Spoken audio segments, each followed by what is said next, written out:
৯/৬ থেকে স্মার্ট পদ্ধতি, তবুও দেশে ব্যাংক ঋণের সুদ হার বেড়েই চলেছে। বিশ্লেষকদের মতে এর প্রভাবে আগামীতে বেসরকারি খাতে ঋণের প্রবৃদ্ধি আরও কমতে পারে, যা হবে অর্থনীতির জন্য নেতিবাচক। আরাফাত ইসলাম শুভর বিশেষ রিপোর্ট।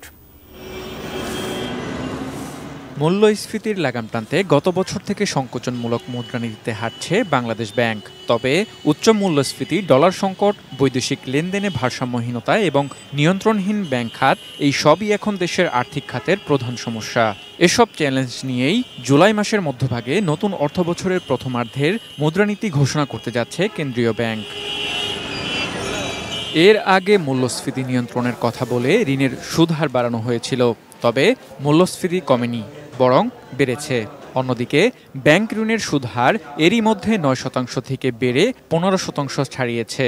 এরপরও নীতি সুদের হার বাড়িয়ে টাকার মান বাড়ানোর চেষ্টা হতে পারে।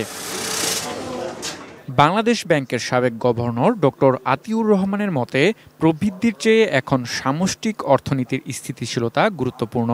তাই সুদের হারে স্থিতিশীলতা ফেরাতে বাংলাদেশ ব্যাংকের তদারকির পরামর্শ।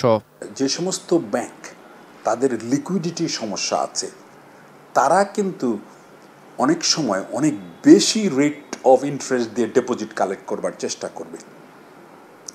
তখন বাজারটাকে একটা ডিস্টোর্ট করবার জন্য এইসব জায়গাতে মনিটর করতে হবে। যে রোড ম্যাপটা বাংলাদেশ ব্যাংক দিয়েছে, সেই রোড ম্যাপটা যেন স্ট্রিক্টলি বাস্তবায়ন করা হয়, তাহলেই এই রেট অফ ইন্টারেস্টের যে অস্থিতিশীলতা এটা কমে আসবে।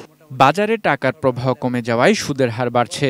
উচ্চ সুদ হারের কারণে বেসরকারি খাতের বিনিয়োগকারীরা ঋণ নেওয়া কমিয়ে দিতে পারে মত এই অর্থনীতিবিদের।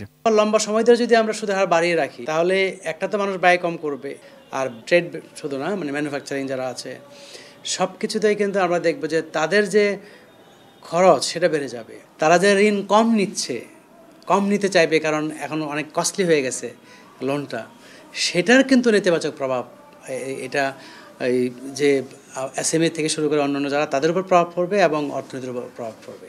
আইএমএফের শর্ত পূরণে কেন্দ্রীয় ব্যাংক গেল অর্থবছর থেকে বাজার ভিত্তিক সুদ হার নির্ধারণ করছে।